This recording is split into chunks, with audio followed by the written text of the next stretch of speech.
James was crying. So was Dorothy. Frasier and Natalia could hear them from the street.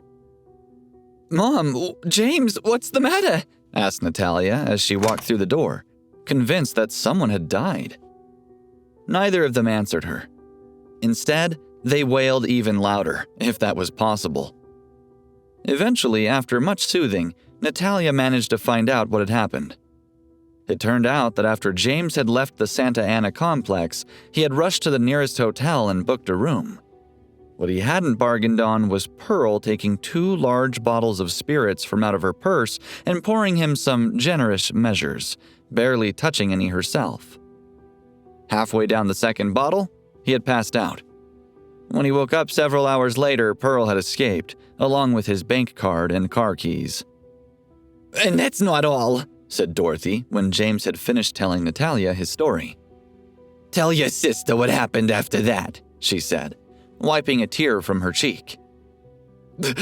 I called the bank as soon as I realized what had happened, and they told me that the account was empty," he said, looking at the floor. "But at least we can call the police and tell them that the car is stolen," said Natalia. She looked at their faces. "Can't we?" she added, unsure that she wanted to hear the answer. "I put the car in her name when I bought it this morning," said James, dissolving into yet more tears. "Let's go to her apartment and get it back," said Natalia, anger beginning to boil inside her. "I've already done that," said James. I took a taxi from the hotel straight to her place. Her roommate told me that she packed up and left a half hour earlier." He collapsed into his mother's arms and started to sob uncontrollably. All that money, and he had lost it in less than a day. Natalia sighed, not sure what to say to him. "At least you're not injured," she said kindly, patting him on the shoulder. "You make it sound as if that's the only important thing right now," he said between sobs. "Are you aware how much money she's taken?" He looked over her shoulder to see Frasier standing quietly behind her. You've got some money left," he said. "If you give me the same amount again, I promise to put both the car and my house I buy into my name and my name alone." "James, get real," said Natalia before Frasier could speak. "Do you honestly think Frasier has that kind of money? Even if he did, why should he do it again?" She turned to Dorothy, incandescent with rage. "Why did you give it all to him? Frasier gave the money to you for safekeeping," she shouted. "Frasier gave it to me," shouted Dorothy. "He got it from Nick. If anything, Nick gave me the money, not your good-for-nothing husband." Natalia sighed. She knew she wasn't getting anywhere by throwing recriminations around. "If the money's gone, then so be it," she said matter-of-factly. "You'd better call the police." But deep down, she knew calling the police would be a waste of time. Technically, Pearl hadn't stolen the car, and proving that she had stolen the money would be tough. Obviously, she had been planning this for a very long time, and the chances of finding the money were slim. Dorothy and James were too upset to eat that evening. They sat quietly at the table, playing with their food. Frasier and Natalia quite enjoyed the silence while they ate. It gave them a rare chance to chat amongst themselves. "Frasier, James said you were at the sales office at the housing development," said Natalia, going over James's story in her mind for the 100th time. "What were you doing there?" "Yes, I was," said Frasier. That much was the truth, and he wasn't prepared to lie to her. "What were you doing there?" Natalia frowned. She didn't like it when she had to ask the same question twice. She heard that the houses there were very expensive. It seemed a strange place for her husband to be. You said you wanted to move out, so I went to take a look for you," he said sheepishly. He wasn't sure how much to tell her. As he sat looking at her, he began to feel guilty. He knew she would love it, but he also knew that she would never accept such a generous gift. Natalia put down her fork and looked at him. "Did you go there looking for a job?" she asked. "Do they need security guards? You need to find a job that earns more money than standing at the gate of an exclusive development," she added, the earlier anger returning. Frasier shrugged. "You lied to Nick. Are you going to lie to me too?" she asked, glaring at him. "Conning the money out of him doesn't make it any easier to know that Mom and James have lost it." Frasier smiled. "What have you got to smile about?" she asked. "This is a serious matter we're talking about." "This is the most you've said to me in weeks," he said, gazing lovingly at her. "It's nice." She looked at him and flushed with embarrassment. "Be quiet and eat your food," she said. "Boss, our men spotted Frankie and Hugh Styles talking together today," said Ryan to Frasier when they met up later that evening. Ryan was worried.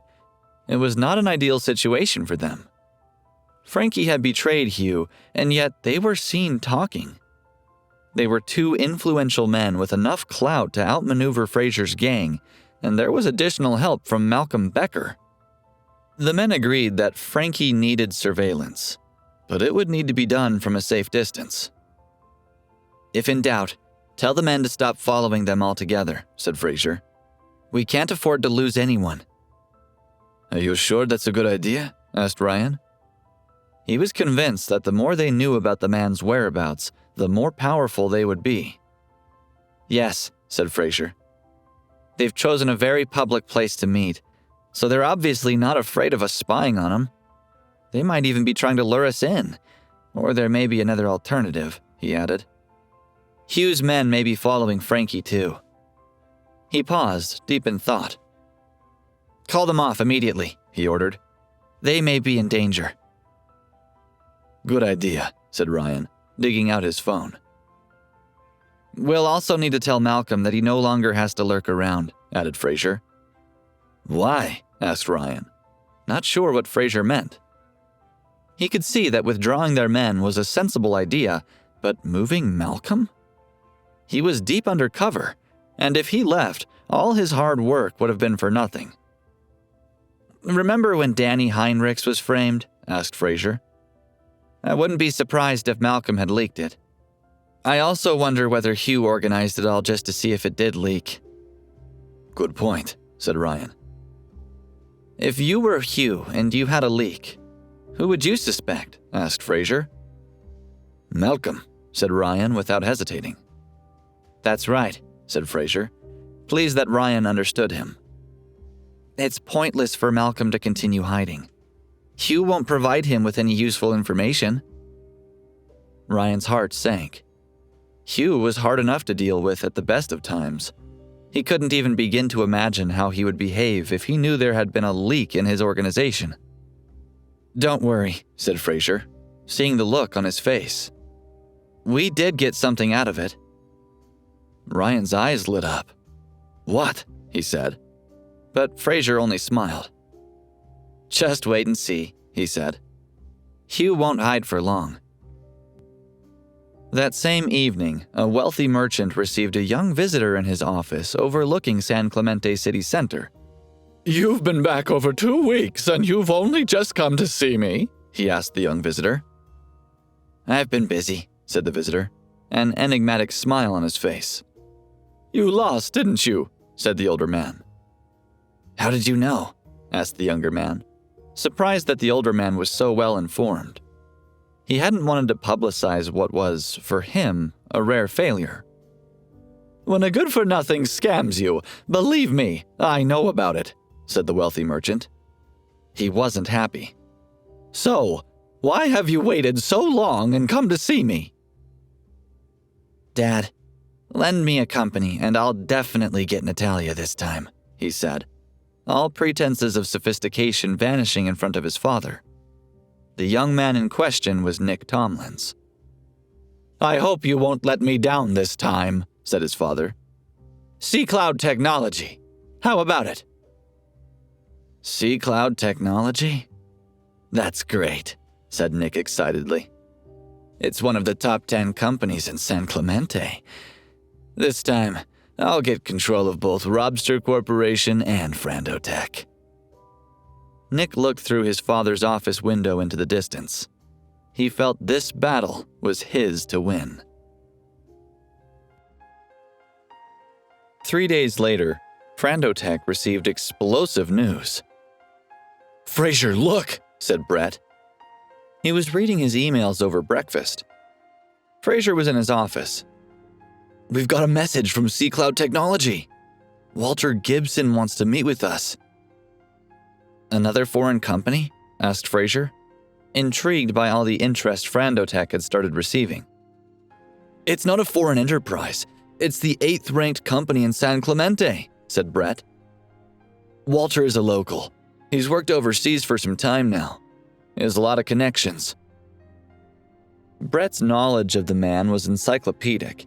He had even based Frandotech on the business model of C-Cloud Technology.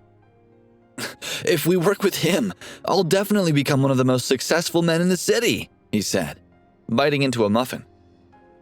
Frasier looked at him. He was beginning to wonder if his enthusiasm had gone too far.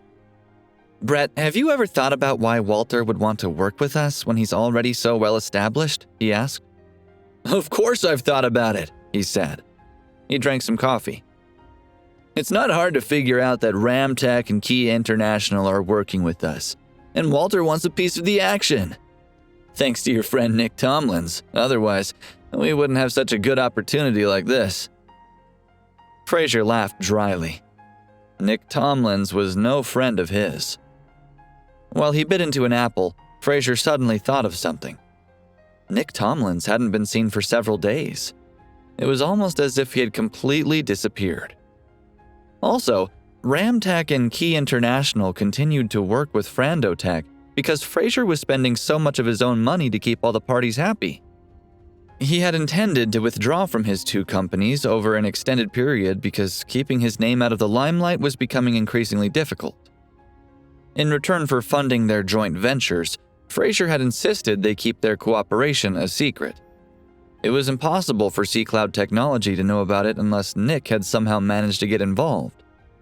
Nick must have asked Walter to call Frandotech because he wanted to destroy Frandotech from within. "What do you think?" asked Brett. "If you agree, I'll reply and let him know we're keen to do business with them. If not, I'll politely say no to them," he added. But the look on his face left Frasier under no illusion about which decision he would prefer. It would be like telling a teenage girl she couldn't sing with her pop idol. He sighed. "Okay," he said. "Call him and see what they'd like to do with us." "Yes!" shouted Brett, pumping a fist in excitement. However, Frasier was not convinced. He just hoped that indulging Brett's whim wouldn't cost them. "When does he want to meet us?" he asked, trying to keep his voice light. 10 o'clock, said Brett, looking at his computer screen. "I'd better start clearing up these breakfast plates." He looked at Frasier. "Do you think my office will be grand enough for him?" he asked. "Don't worry, Brett," he said. "Walter is coming to meet you, not check out your soft furnishings." Yes, you're right. I can't believe we're actually going to meet Walter." Brett was beginning to sound very nervous. While Brett cleared his desk of any food, Frasier stepped outside to check his phone. He wanted to have a thorough look at C-Cloud Technology. A few minutes later, after he ran the company name through an internet search engine, he learned the company was powerful, with nothing abnormal to worry about. It appeared to be making a great deal of money. But money never seemed to stay in the company for long. I wonder what he does with it, he thought. A few hours later, a text message on his screen stopped any further thought on the matter. It had come from Brett, and it said that Walter had arrived. He knocked on the door to Brett's office before stepping in. Walter was sitting opposite Brett. He was middle-aged, with graying temples and a straight, lean body. "Frasier is here!" shouted Brett, a little over-enthusiastically. "Frasier, meet Walter!" "Hello," said Frasier quietly as he extended his hand. He was trying to counterbalance Brett's excitement. "Hello," said Walter, equally controlled. He looked nervous, but he did a plausible job concealing it. Brett started babbling. He told Walter that he had a nickname for Frasier and invited him to use it. He also mentioned that they had both founded the company. Walter nodded politely and told them that he would rather stick to using more formal names. As he spoke, Frasier studied him carefully. There was something about his mannerisms that concerned him. He was showing too much defense to Brett, something which a fellow company director wouldn't ordinarily do. It was almost as if he were a puppet, with someone else pulling the strings. The more Frasier watched him, the more he thought he was conspiring with Nick. It hadn't helped that Brett was so over-friendly with him. As the meeting continued, he appeared to get more and more uncomfortable. For a man who had asked to cooperate with Frandotech, he wasn't being very cooperative. "Walter, why did you choose us?" asked Frasier, fed up with all the niceties and getting to the point. "Gold Star Technology in the West District is much more compatible with your needs." He stood up, poured a coffee, and handed it to him. Brett glared at him, furious that he was trying to turn away his idol. "No," said Walter. "Your internal structure is much more similar to ours than Gold Star Technology. It would make communications much easier." Frasier smiled. Walter had done his homework before arranging the meeting. "There's still something I don't understand," said Frasier, pretending to look puzzled. "Your company is so much bigger than ours. Are you looking to cooperate with us or to buy us?" Walter looked at him silently. He looked as if he was about to cry.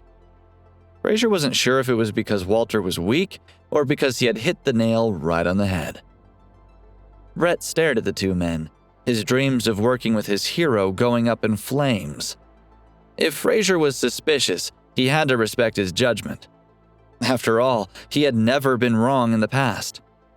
Walter's visit was a trap. It took several minutes before he regained his composure. Nick had told him that infiltrating Frandotech would be easy, that Frasier was a good-for-nothing working for a buffoon, and it would take only a day or two for Walter to destroy the whole company. It turned out that Nick had been wrong. He had to think of a different plan. Walter sipped at the cup of coffee and told himself to remain calm. "That was just my opinion, and you may disagree," he said. "But you can both rest assured that C-Cloud Technology will not take advantage of the situation to cause any trouble for Frandotech." This should make them lower their guards, he thought. "But this situation has happened before," Frasier asked worriedly. "Two companies start working together and use their power to force another into a trap." Brett stared at him. What companies is he talking about? He wondered. When did anyone ever try to scam us? "Ah," Walter said. "I assume you're talking about Ramtech and Key International, correct? Don't worry. C-Cloud Technology doesn't have the clout to do that kind of power play. Besides, people trust our integrity. Why would we want to jeopardize the trust people place in us? If we damage our credibility, it will just make it harder to do business in the future. No, I want to conduct my business with a clear conscience." Though he kept his outward expression earnest, he sneered internally. A clear conscience, he thought. That's something weak people talk about. The end justifies the means when it comes to climbing the mountain of success, and who would judge me for that? That's just the way business works. But I'll talk about integrity if it sounds good. "How did you know that Ramtech and Key International are working with Frandotech?" Frasier asked. Hey guys, Frasier here.